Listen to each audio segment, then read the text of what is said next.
Well, greetings and salutations, everybody. Welcome to the best damn movie-related show on the planet Earth, the John Campea Show, coming to you from right here on my YouTube channel. I am, of course, your host, John Campea, and it is an awesome honor and privilege, as it is every day, to have you, our international friends, gather around as we talk about our favorite things in the world, movies and movie news and all sorts of good stuff.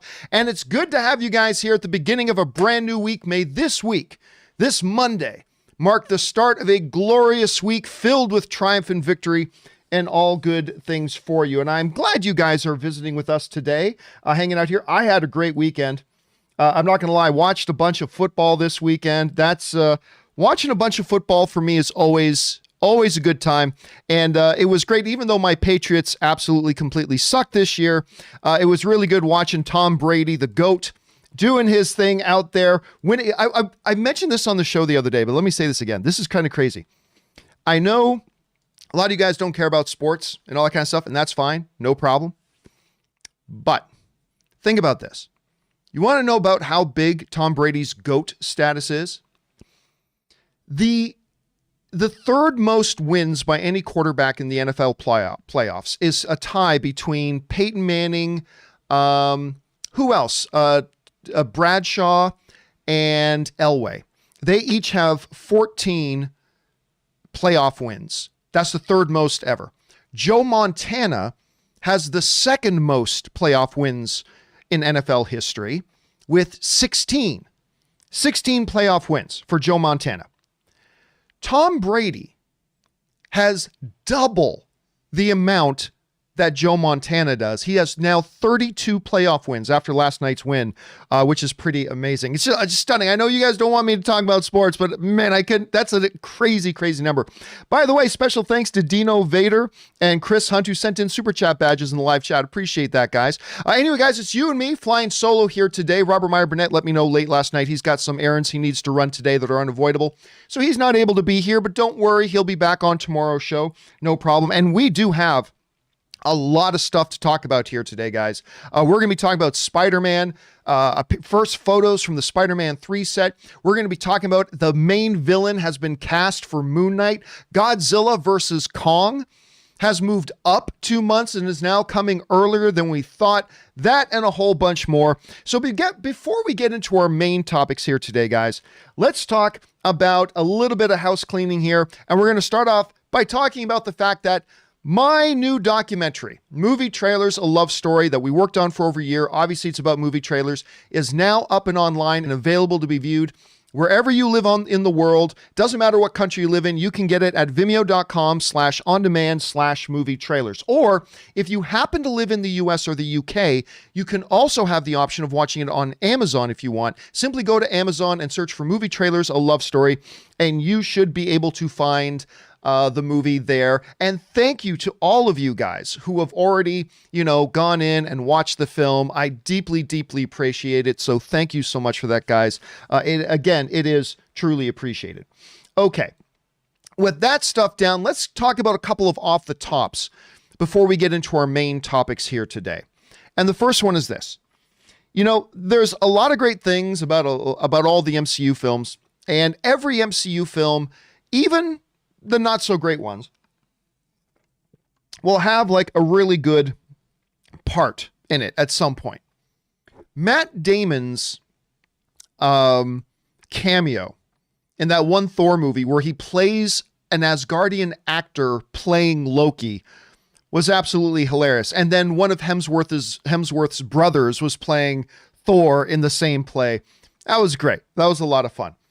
Well, we all know that Thor Ragnarok, or Thor Love and Thunder, I should say, is on the way. And a special shout out to Laura Howard for sending in a super chat badge in the live chat. Thanks for that, Laura. We know that there's Thor Love and Thunder coming. Well, now apparently, according to reports, Matt Damon is going to actually be in Thor Love and Thunder. Now, this comes to us. I'm reading this from the great movie news site Coming Soon. They write the following. As Thor Love and Thunder continues to prepare for the impending start of production, a local Australian newspaper brings word that Academy Award winner Matt Damon is reportedly joining the cast of Marvel Studios' highly anticipated fourth Thor film after he was recently seen arriving in Australia with his family. The 50-year-old actor previously had a cameo role in 2017's Thor Ragnarok as he portrayed the play version of Loki. Should this casting be confirmed by the studio, it's still unclear if Damon would be playing the same role or a much more important character. And again, him as Loki in that was absolutely killer. I completely love that. And a shout out to Glenmore Legister who sent in the super chat badge in the live chats. Thanks, Glenmore. Appreciate that, man. Okay, so there's a couple of options here. Well, first, let's deal with the big one and probably the most important one. The big one, of course, is he even in it? Now, a number of outlets are reporting that he is. He didn't just arrive there to be there, because you do have to keep in mind, Matt Damon is actually buddies with the Hemsworth brothers. They do a lot of stuff together, and he's actually that's how they got him in the whole cameo thing in the one Thor movie. So there's that. So maybe he's just visiting Australia. Maybe he's just going there on a family vacation. Maybe he's going there to visit his Hemsworth buddies. But it is being reported that he's going to be there. So let's go on the assumption for a second. Let's assume just for a moment, for the sake of the discussion, that he's actually going to be in the movie. So then the big question comes up.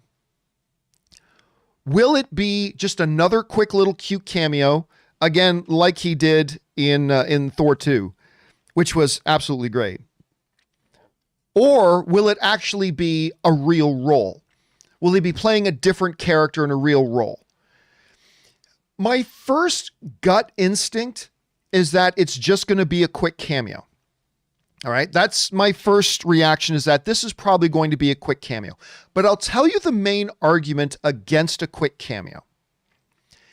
If I understand it right now, Australia has similar rules that Canada has. Again, I might be wrong about this, and you guys can fact check me on this. I would appreciate it. But I think Australia has similar rules that Canada has right now. You see, the reason I can't go back and visit Canada right now, and I couldn't go back and visit my family at Christmas time, was because Canada has a rule right now. If you enter the country, you're not allowed to leave, and you have to go into isolation for a minimum of 2 weeks.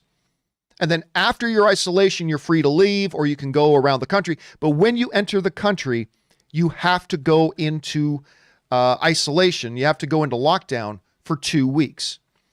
And so that's why I couldn't go home and visit my parents, because I didn't have 2 full weeks that I could spend in Canada to do that. It's also the reason I couldn't go down and attend I'm not going to get emotional. It's the reason I couldn't go to my grandfather's funeral a couple of months back, because if I had gone for my grandfather's funeral, I couldn't have even gone to the funeral. I would have gotten in Canada. I would have been forced to go directly into lockdown, and I wouldn't have been able to go to the funeral home. So I wouldn't have been able to do that anyway. But if I understand it properly, Australia, I believe, has the same rule, if I'm not mistaken, that you have to go into 2 weeks of quarantine. So the reason I'm bringing that up is because would Matt Damon fly all the way to Australia, go into a 2-week quarantine just to do a quick 30-second cameo like he did in a previous Thor movie? See, that's the thing. My initial guess is, it's probably for a quick cameo. He's buddies with the Hemsworths. Everybody got a big kick out of his previous cameo. It'd probably be a good, funny thing to have him come back and do it again. But the reality is, would he actually go through all that? First of all, a 14, 18-hour flight to Australia, then having to go into 2 weeks of quarantine, and just to shoot a 1 afternoon cameo, and then get on a plane, another 14, 18-hour flight back to the US. So I don't know. So to me, because of that, and again, I have no insider information, but because of that, I'm suspecting it's going to be for a bigger role. Maybe not like a huge role like Beta Ray Bill or some major character, but I think it's going to be more than a quick cameo. I don't know. Question is, what do you guys think about that? Do you think Matt Damon, number one, do you believe the reports that he's going to be in it? And if so, do you think it's just going to be a quick cameo like he did before? Is he going to kind of become like, I don't know, the next Stan Lee, that he's just going to pop up in little bits in MCU movies? Or do you think, like I'm suspecting, that it may be a little bit more of a significant role? What do you guys think? Jump down into the comments section below and let me know your thoughts. Okay, guys, with that down, let's do one more off the top. And that one more off the top is this. One of the most recognizable and prolific action stars. There's not a lot of legitimate action stars, but definitely one of the more prolific actors in the business who's done a lot of action is definitely Liam Neeson. Sometimes some great iconic ones. I have a particular set of skills. Sometimes straight to home video actioneers. But for whatever reason, Liam Neeson, I love him. I think he's great. And he certainly does a lot of action. And you know, it's funny. I've said before that I'm all for Liam Neeson doing all these action films that he's doing these days. Because I remember I said this last year. One of many Liam Neeson films was coming out and we were talking about it. And I said, I'm pretty good with Liam Neeson doing this because listen, he's in his late 60s. He knows he is a marquee, marketable action movie guy, whether it's for a feature or whether for it's straight to home video. He knows he can make a lot of money doing it. And he knows he only has a certain amount of time left to legitimately pull off action roles, being in his late 60s and everything. So I was all for him. Crank out 5 action films a year. Why not? Well, it looks like that time is coming to an end because Liam Neeson has just come out and said he's just got a couple of quick films left, and then he says he's probably going to be retiring from action films. He's not retiring from acting, and he is literally, he's an Academy Award level kind of actor. He's a phenomenal performer that he just got really popular when it comes to action stuff, but he's saying he's getting ready to hang it up in his action stuff. This is what it says over at Coming Soon, or at Joe Blow, I should say. Good Canadian website, by the way, is Joe Blow. They write the following. During a chat with Entertainment Tonight, Neeson stated, I'm 69 years old this year. There's a couple of more I'm doing this year. Hopefully, there's a couple he's doing in 1 year. Here he goes. I've got a couple more I'm doing this year, hopefully COVID allowing us. There's a couple in the pipeline, and then I think that will probably be it, unless I'm on Zimmer Frame or something. Neeson is currently starring in The Marksman, a film that sees Neeson playing an ex-Marine turned defender of a young Mexican boy as he faces off with drug cartel assassins. Of course, that happens all the time. Even though the actor is ready to retire his very particular set of skills, he admits that he'll miss the thriller of doing action movies. I love doing them. I love beating up guys half my age. But then he says this. I love this last part that he throws in there. I thought this was hilarious and so self-aware of him to say. Neeson says he began to feel the toll of these films were taking on him while he was shooting his upcoming film, Blacklight. And Liam Neeson says the following. I've just finished Blacklight in Australia, and I had a fight scene with a kid, lovely, sweet actor called Taylor. And halfway through the fight, I looked up. I was breathless, and it didn't cost him a cent. And I said, Taylor, what age are you? He said, 25. I said, that's the age of my eldest son, which I thought was just completely beautifully self-aware of Liam Neeson. See, here's the thing about Liam Neeson, though, right?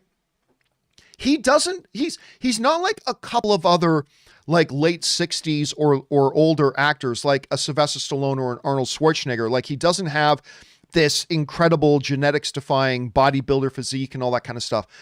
But the reason Liam Neeson to me works in films like these and works well in films like these is he has simply one of the most intimidating presences in the world. Now, I'm not quite sure what the statistics are on Liam Neeson. I don't know how tall he is, but listen, I'm about 6 feet tall. And when I walked into a room to talk to Liam Neeson and he stands up to meet me, he towers over me. And he's got kind of like Anthony Hopkins' freakishly big hands. Like, he's got these huge mitts of hands and that voice. He's got that voice. So there's just something, even though he doesn't have that Stallone or Schwarzenegger physique, there is something instantly intimidating about the physical presence of Liam Neeson, including that voice. Again, when he talks to you, you're like, holy crap, you just feel yourself shrinking in his presence. And I think he's been able to roll that very well into an action film career. Listen, when that voice gets on the phone with you and says, I will find you and I will kill you. Like, it doesn't matter that he's 65 years old or however old he was at the time that he shot that movie. It doesn't matter. You're crapping bricks at that point. And if this is indeed it, if Liam Neeson is hanging him up, I say, sir, good on you. You recognized a niche that you fit into great with like these little action films. You were able to make a killing doing them, and you still have another phase of your career to come where you can focus more on the dramatic stuff like you did in the younger days of your career. So if this is going to be wrapping it up for his action career, happy trails, Liam Neeson's acting career. I thought you were great at it. Anyway, guys, what do you think about this? Do you think he's actually going to hang it up? What's your favorite action film that Liam Neeson has done? Don't forget about Darkman. You guys remember the original Darkman?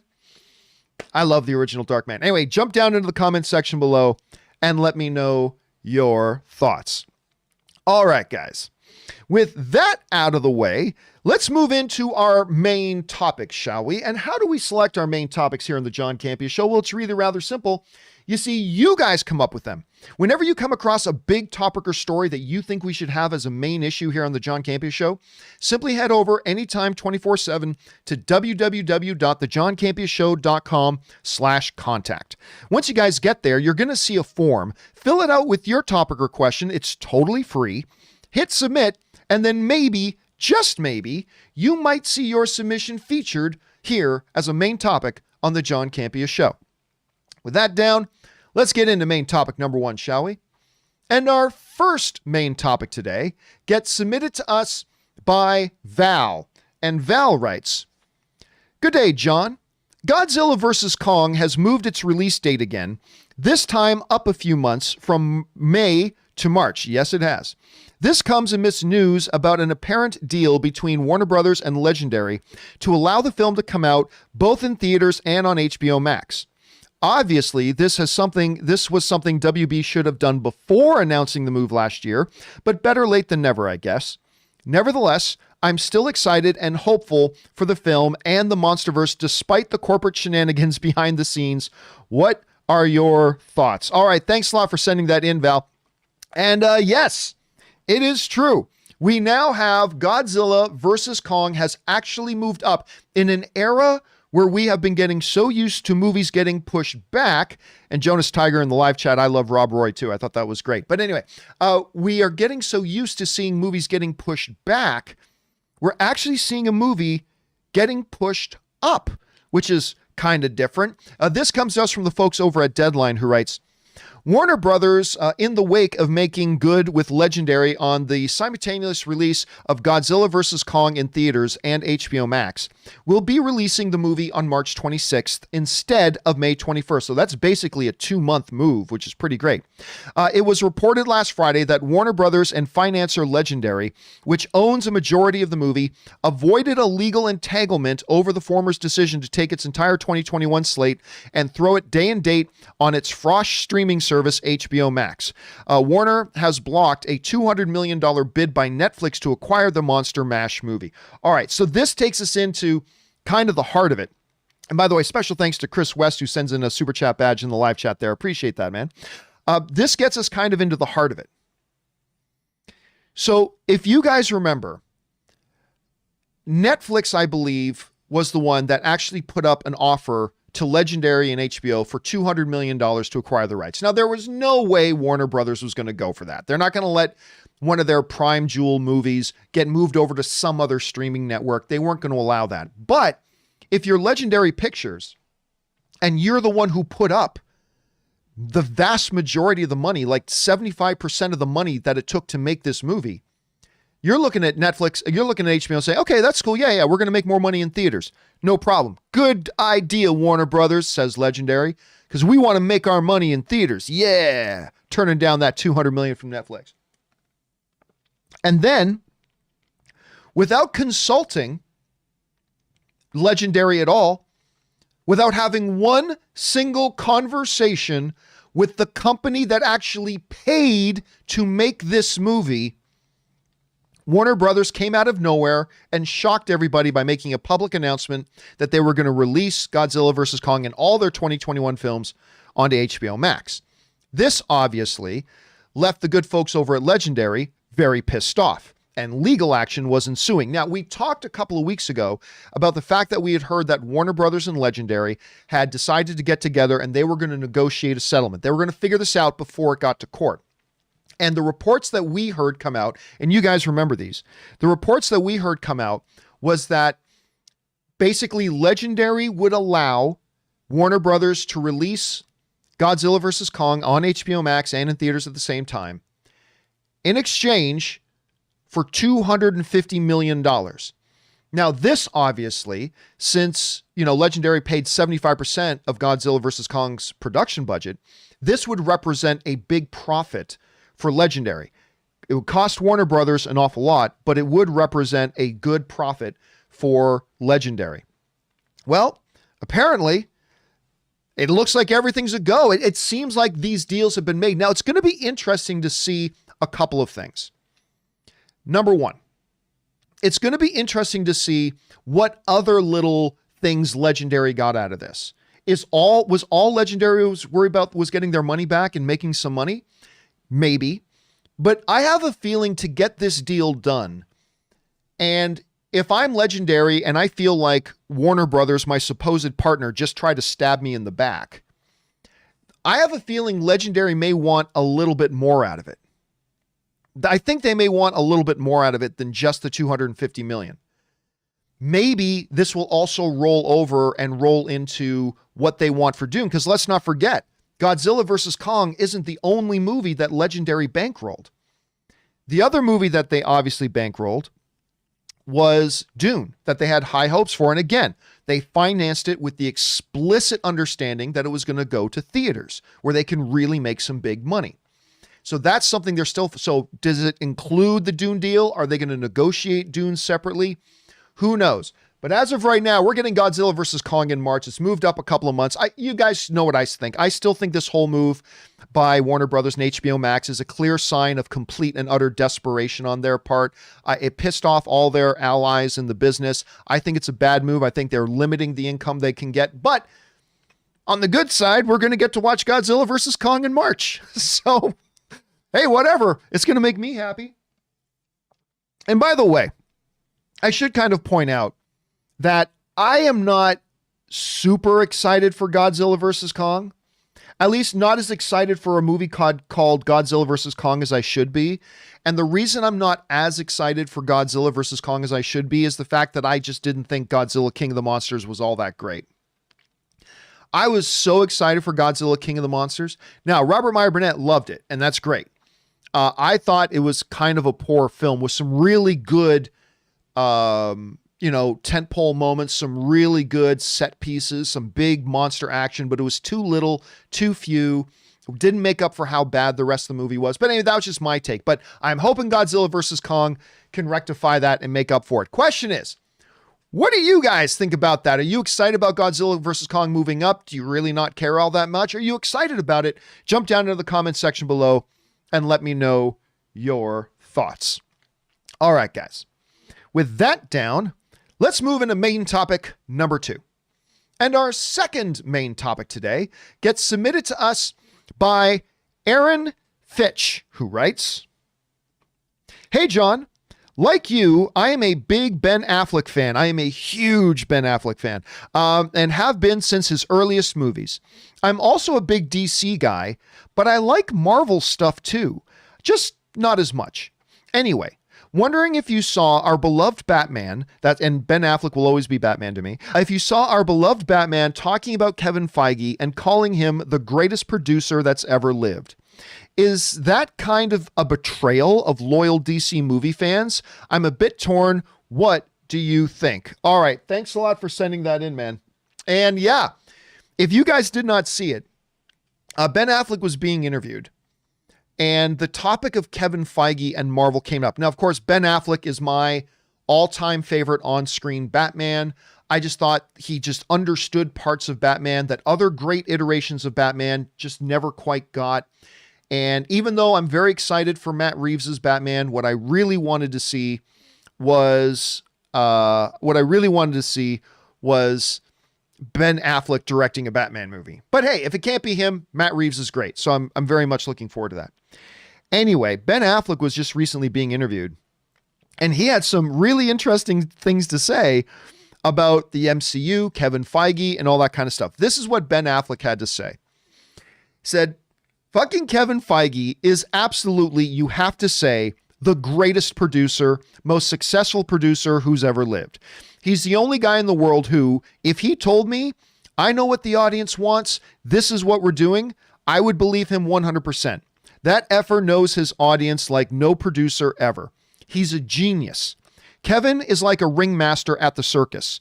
He knows exactly how much to wink at the audience, exactly when to pull at the heartstrings, exactly when to do the effects, how many jokes, what the sensibility, what the tone is, because people didn't know to run away from the pajamas or embrace it or make it serious.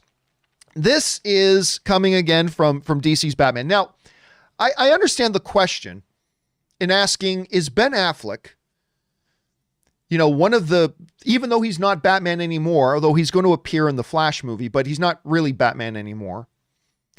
But he is still kind of like one of the faces of the DCEU, at least for now. Maybe not for much longer. But he's like one of the faces of the DCEU. As such, should DC movie fans consider Ben Affleck's words like a betrayal of the DC fandom, of the DC universe, and of those fans who support? Is Ben saying this a betrayal of DC? My answer to that is simply this. The only way you can consider Ben Affleck's words as a betrayal is if you are one of these blind corporate zombie slave fanboys who believes you have to owe allegiance to some multi-billion-dollar company over another. The only way you should take Ben Affleck's words as any sort of offense is if you are one of these people who believe that you have to pick a side. You have to either love and give your loyal and allegiance to this corporate brand instead of this corporate brand. And hopefully more and more fans are realizing you don't have to be that. It's okay to just love comic book movies or movies in general. And you don't care whether a movie has this billion-dollar corporate label on it or that billion-dollar corporate label on it. You don't owe allegiance to any corporation as a fan. All you want is good movies. And if you make good movies, then great.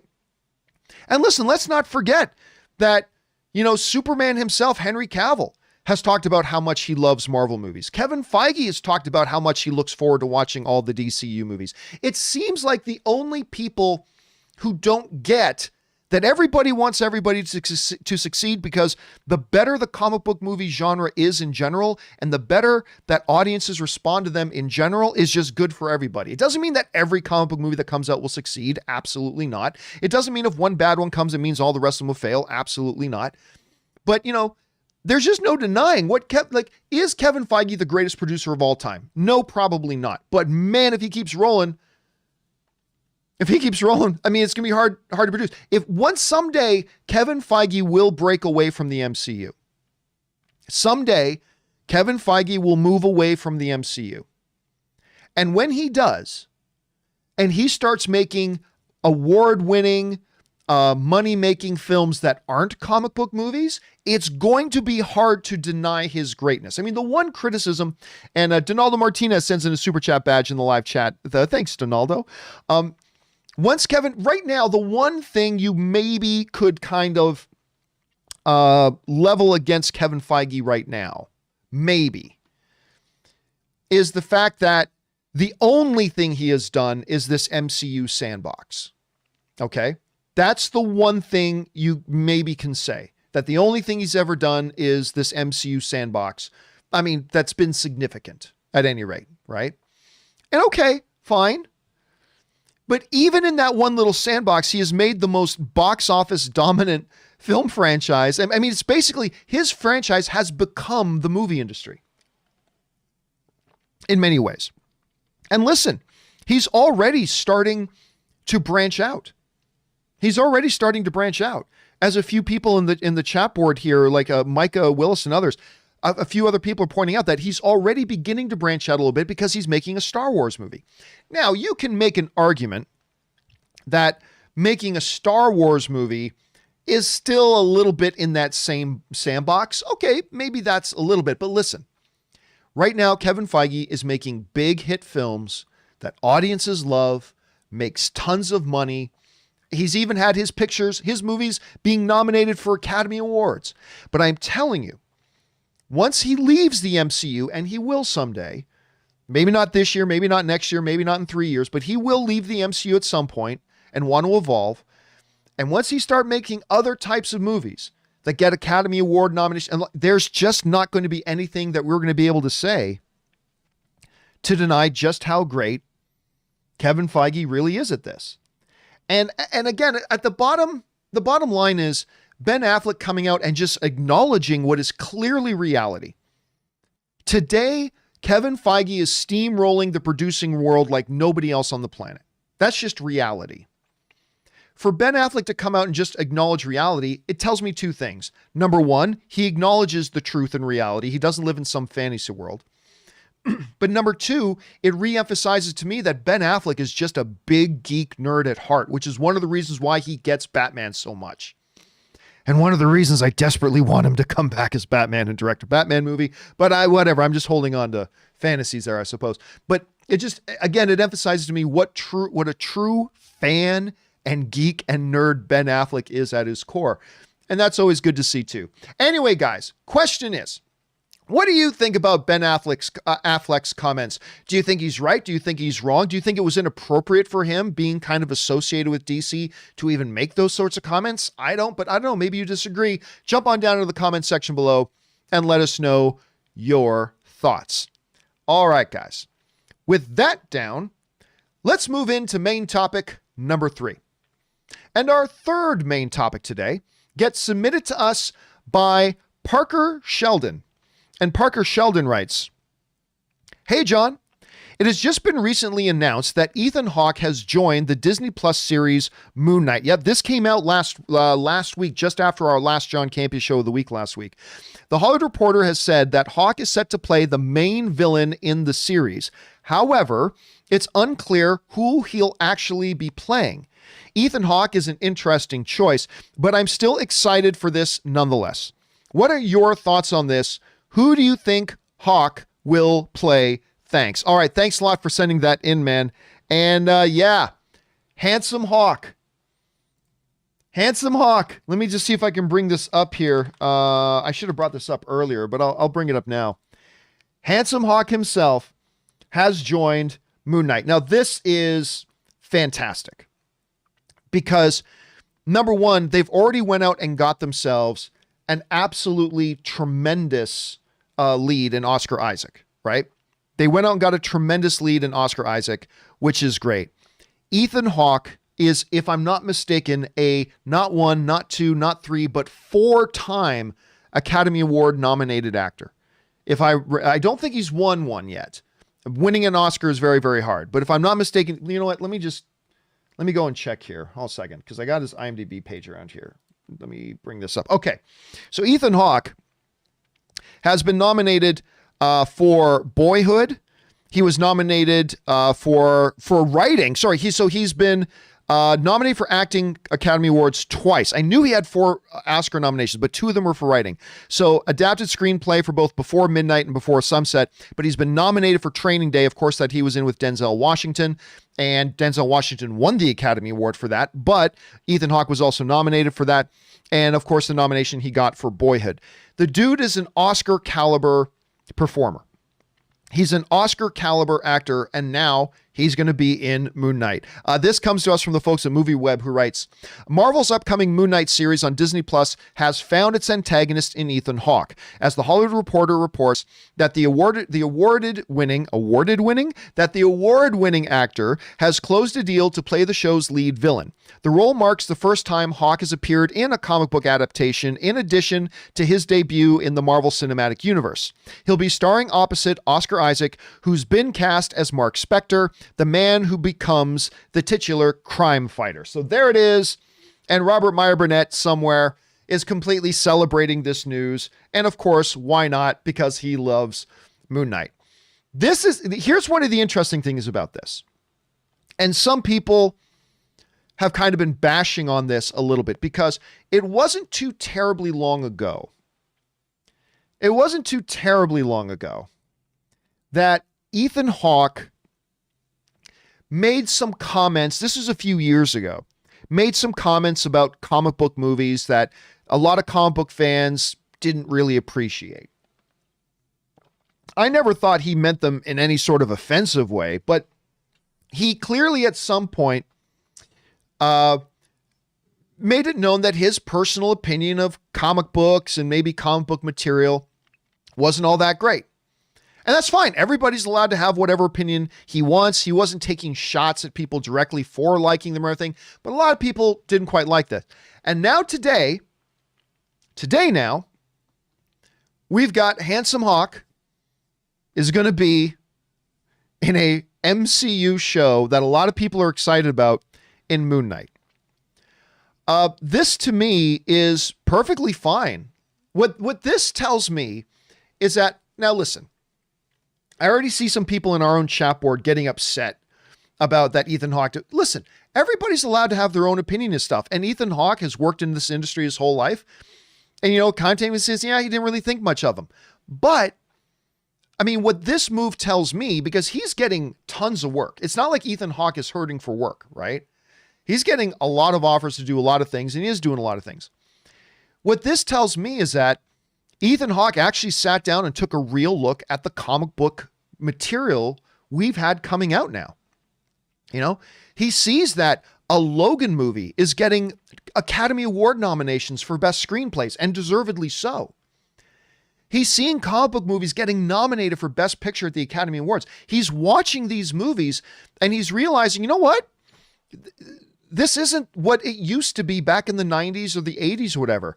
This is a maturing, growing, developing genre that is getting better and more nuanced. And every once in a while, there's a crappy one. I'm looking at you, Bloodshot. Every once in a while, there's a crappy one. I'm looking at you, Birds of Prey, and the Fabulous Emancipation of One Harley Quinn. Every once in a while, there's going to be crappy ones. I'm looking at you, New Mutants. But every once in a while, yes, there will be crappy ones. But overall, this is a genre that has grown and mature. And for an actor like Ethan Hawke, who at one point didn't like the idea of comic book movies or doing them, the very fact that we've got a guy like that now saying, you know what?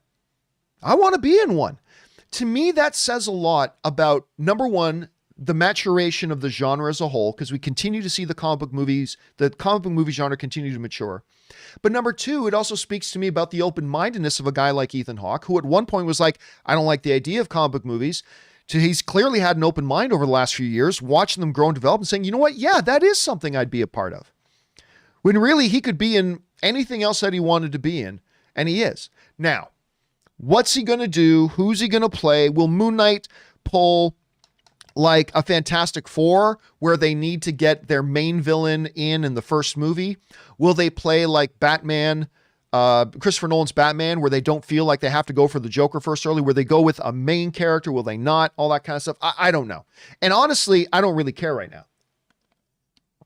What I do care about is that right now we've got Oscar Isaac and Ethan Hawke headlining this new Disney Plus MCU show, Moon Knight, which to me is very, very exciting. Speaking of exciting, Matt Deedman sends in a super chat badge in the live chat. Thanks for that, Matt. I appreciate that, dude.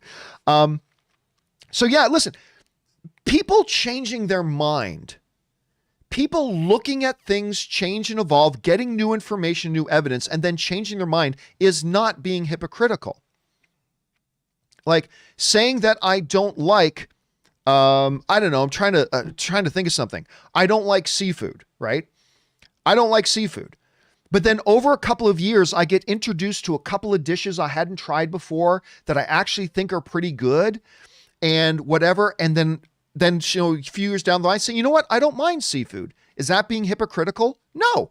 It just means at one point in time you felt one way, but you've stayed open-minded. As new information and new experiences come to you, it starts to evolve your point of view, and then you have a different point of view. There's nothing wrong with that. People don't understand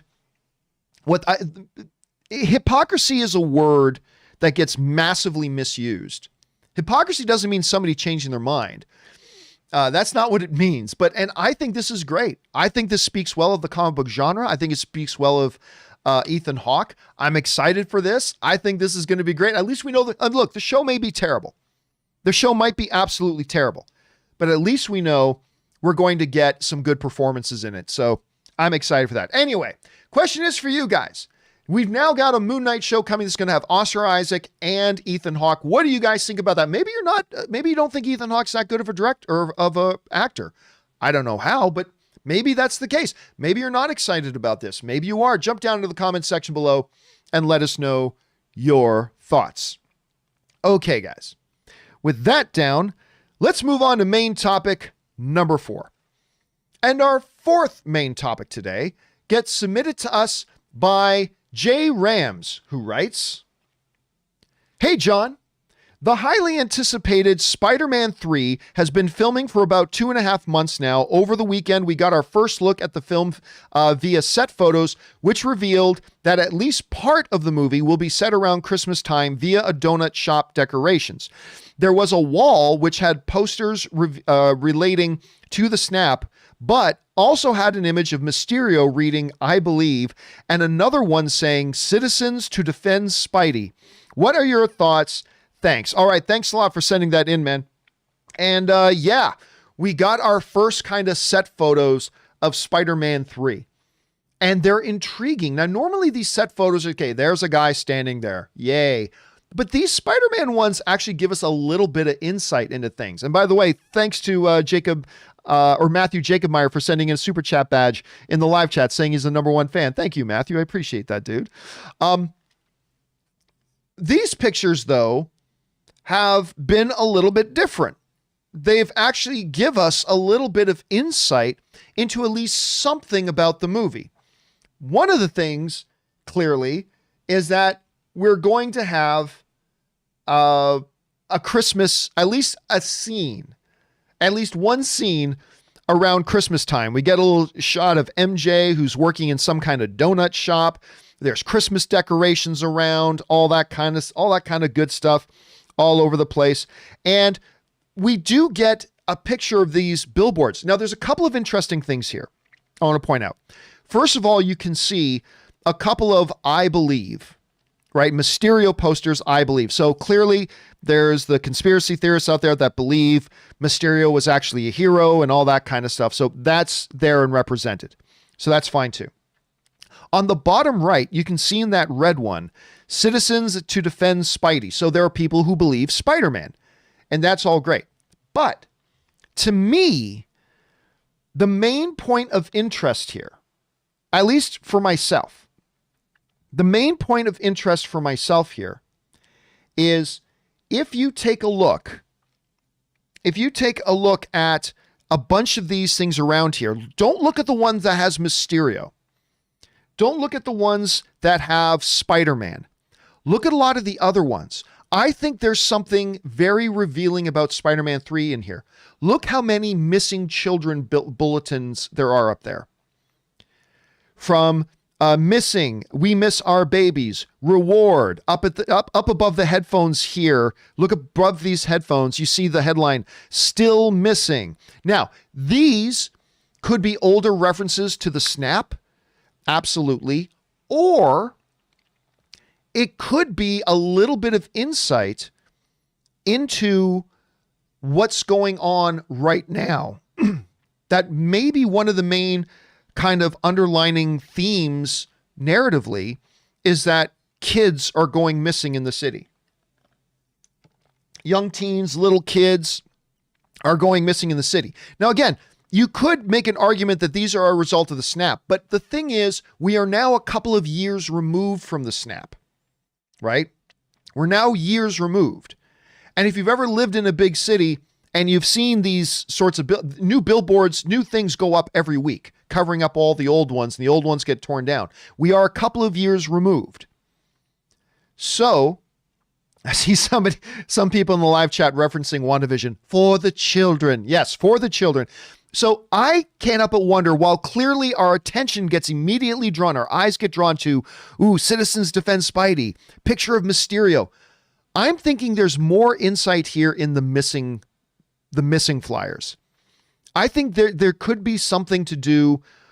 There might be something to do in the overall theme of this movie with kids going missing and all that kind of stuff. I think that could be a major player here. I'm not totally sure. But anyway, let's go over and take a quick peek here at some of these pictures that have come out. This is from the website Just Jarred, who got it. Obviously, there's the one of MJ we have in there. Then, of course, you see some holiday stuff around. MJ's in talking to Peter inside. There's snow on the ground. Obviously, you see the Merry Christmas decorations, blah, blah, blah. I mean, just basically, it's a lot of these standard, same kind of pictures. So now, of course, will come the debate, is Spider-Man 3 a Christmas movie? It happens at Christmas time. But I've also seen some people online saying, if this whole movie takes place around Christmas time, and it should be pointed out, we don't know if this is going to be just one quick scene in a movie, and then maybe it fast forwards a few months and it's not Christmas time anymore.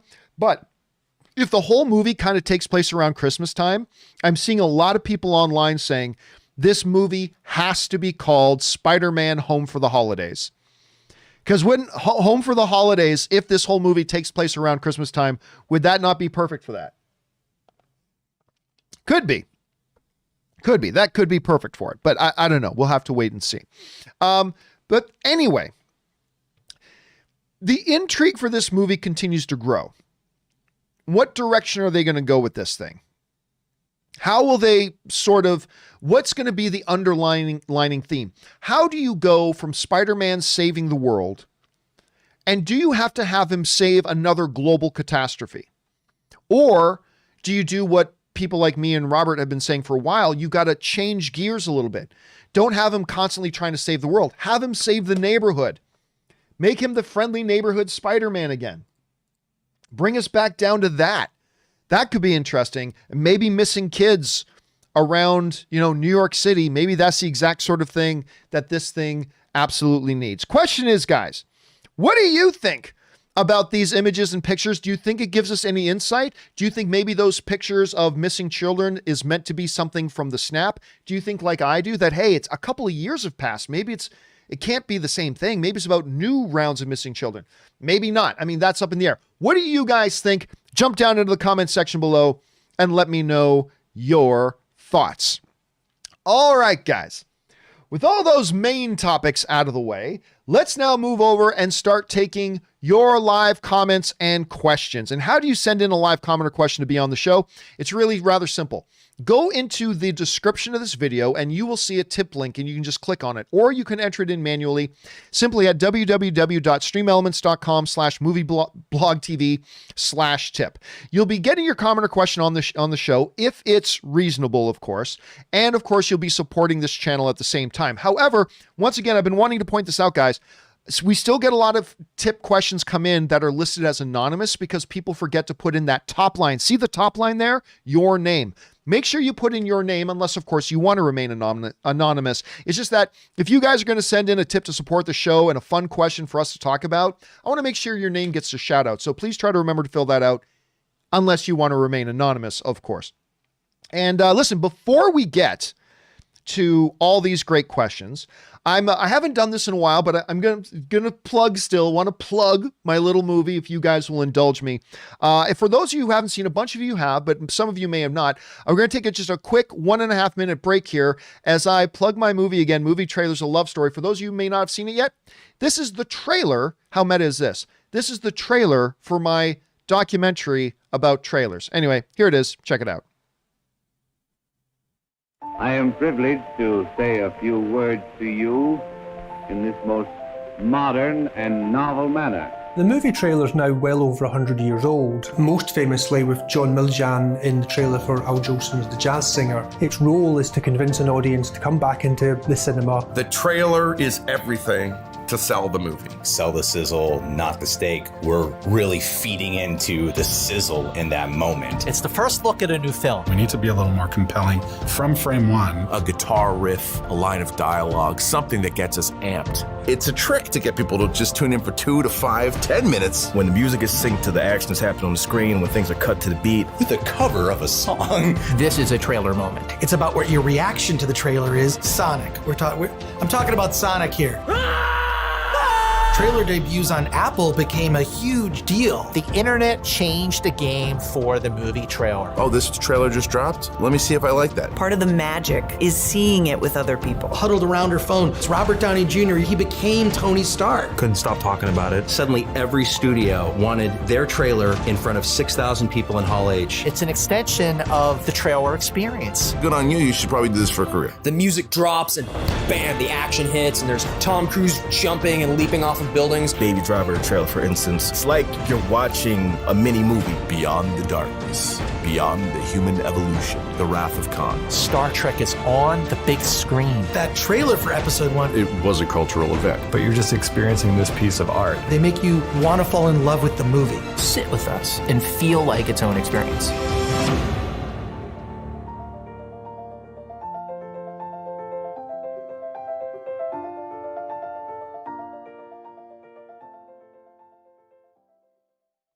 And of course, it's not coming soon. It is actually out now. You guys, of course, once again, you can go and check out my documentary, Movie Trailers, A Love Story. Again, it is on Vimeo. It is also on Amazon for those of you who live in the US and the UK. And thanks to all of you guys who've already gone to check it out. Okay, let's now get into your live questions, shall we? And we're going to get things started here with Doolittle Sucks, who writes, do you think we'll get a Spidey and Venom crossover film? And if so, will it be in the MCU or the Venomverse? Do you think that's a good idea, or Sony should keep them apart? In my opinion, if Spider-Man 3 and Venom 2 are a good crossover, it will print easy money. Well, here's the thing. Spider-Man movies are making $1 billion already, right? I mean, the reality is a Spider-Man movie doesn't have to have Venom in it for it to make money. It's already a $1 billion franchise. So there's that. Whether we'll get Spidey and Venom ever crossing over, listen, we could see, I don't know that they are. I don't even think that they are, but there's a possibility we could see Venom in Spider-Man 3. There's a possibility, however unlikely, that we could see Tom Holland pop up in Venom 2. I mean, the reality is, ever since we saw that, that poster of that mural of Spider-Man on the wall in the Morbius trailer, and Michael Keaton shows up in the Morbius trailer, it really means anything could happen. Long term, it's all about what Sony decides to do with Spider-Man. Do they want to stay in this deal with Marvel long term? Do they want to take Spider-Man back once this deal lapses and just really focus on their own Spider-Verse? Personally, I hope they continue to move forward in a partnership with Marvel, because Sony and Marvel working together has been giving us really good results. And Sony's doing great stuff. I really enjoyed Venom. Spider-Man Into the Spider-Verse is one of the best comic book movies of the past number of years. So I don't know. We'll have to wait and see. But the possibility is absolutely there, Doolittle. Okay, next up. The Wakandan Forever writes, too late, Luther. Too late, says Christopher Reeve in Spider-Man 2 in the Fortress of Solitude. I do like that scene. That's like when Luther's trying to then weasel his way. I love that moment in that film, Wakandan. All right, next up. Dom's Vibranium Bicep writes, hey, Giovanni Campea, how you been? You have the manners of a goat and now I can totally hear this in Sean Connery's voice. You have the manners of a goat and you smell of a dung heap. Anyway, that is, of course, a line from one of my top 10 all-time favorite movies that everybody scratches their heads when I say is one of my top 10 favorite movies, but it is what I think is one of the greatest movies ever. Highlander, Sean Connery, Christopher Lambert, Clancy Brown. Boom. Love that movie. Love that line. All right, next up. Ian Nguyendu writes, I think the neighbor Agnes has some sort of connection to Wanda. This, of course, talking about WandaVision. We see in the trailers that she will eventually have some awareness of what's happening. Maybe she's in a part of Wanda's subconscious that is trying to help her. Well, listen, it's difficult for me. Of course, Agnes, I believe, is being played by Catherine Hahn. Love Catherine Hahn. She's great in this show, by the way. We see some really cool things with her that we haven't seen in the show yet in the commercials and trailers. Now, I want to be careful because I have seen episode 3 and most of you guys haven't yet. So I want to be very, very cautious about how I respond to that. All I'll say right now, Ian, is watch episode 3. I think there will be more clarity brought to what you're saying here once you see episode 3. So that's all I'm going to say for now. But anyway, thanks for bringing that up, man. All right, next up, Tristan Jones writes, hey, John, I just watched the trailer for Cherry, and holy hell, I am actually excited for an Apple TV movie. LMAO. Shout out to the Russo brothers. All love. Yeah, we talked about the Cherry trailer last week. I gotta say, it's a really weird thing. It's really weird. I did not love the Cherry trailer. But here's the weird part. I watched the trailer and I didn't love it. I didn't think it was bad. Don't get me wrong. I watched the trailer and I didn't love it, but I could tell this movie's going to be amazing. It's weird, right? Like normally you feel that way about a trailer that you love. And if you didn't love a trailer, you think, maybe this movie will just be okay.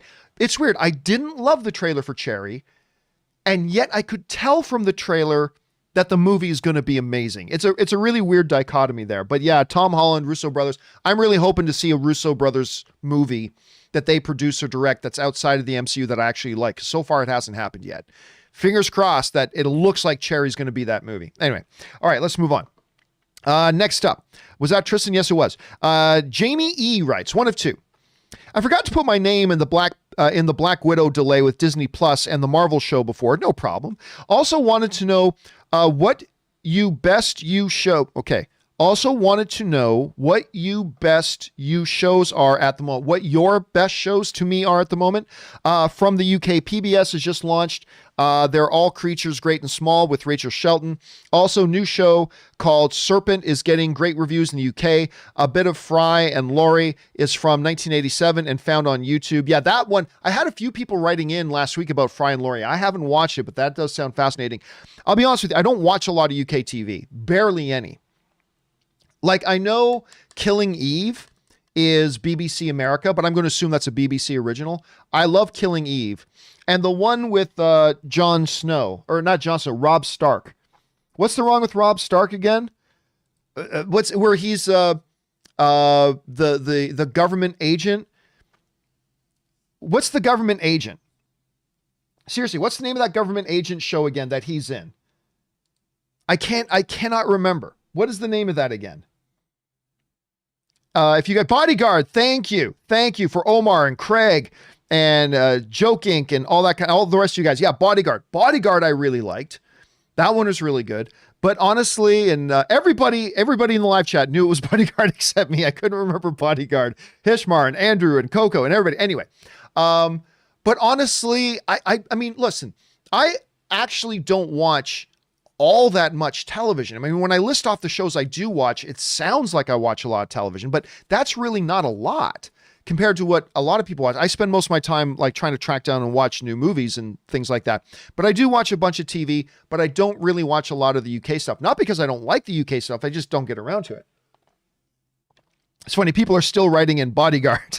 People are still writing in Bodyguard. Yes, Bodyguard, that one's good. But by the way, guys, if you haven't seen Killing Eve, you got to watch Killing Eve. Killing Eve is awesome. And one of the stars of Killing Eve, who actually plays Eve, is the female lead in the upcoming Ryan Reynolds video game movie. Nice Guy or whatever the name of it is, where he's an avatar in a video game. And she's the star of that. So you got to go back and watch Killing Eve first. You got to go back and watch Killing Eve first. I think you'll be really happy that you do. All right, and Suthia sends in a live super chat into the live chat there. Thank you so much for that, sending in that badge, man. I appreciate that. Yeah, so go check it out. Free Guy, that's the name of it, Free Guy. What do I call it? Nice Guy? Not the Nice Guys. It's Free Guy. Go and check that out, but go and check out Killing Eve first. I think you'll be really, really glad that you did. All right, next up. Colton Gregory writes, imagine that Nick Fury actually died back sometime after the events of Captain Marvel and has discovered that he has been a Skrull ever since. Then old Steve Rogers answers a call to lead S.H.I.E.L.D. I mean, one of the fun things right now is everybody's trying to speculate about how is Captain America coming back?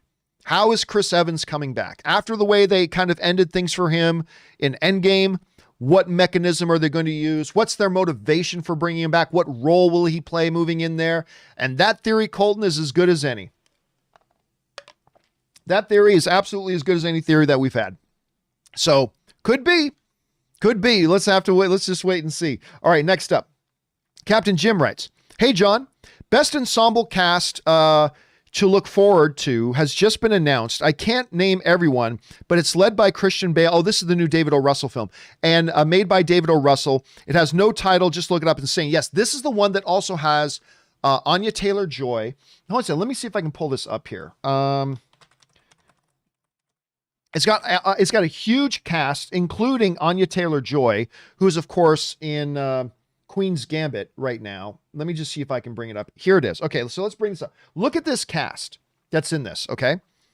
Anya Taylor-Joy, John David Washington from Tenet and Ballers, Academy Award nominated actress Margot Robbie, Academy Award winning actor Christian Bale, Mandalorian's own Timothy Olyphant, Academy Robert De Niro, Zoe Saldana, Academy Award winner Rami Malek, Michael Shannon, who I absolutely love, the great Mike Myers coming back, which is good to see. We're starting to see Mike Myers' name pop up in there. Yeah, it is so far right now.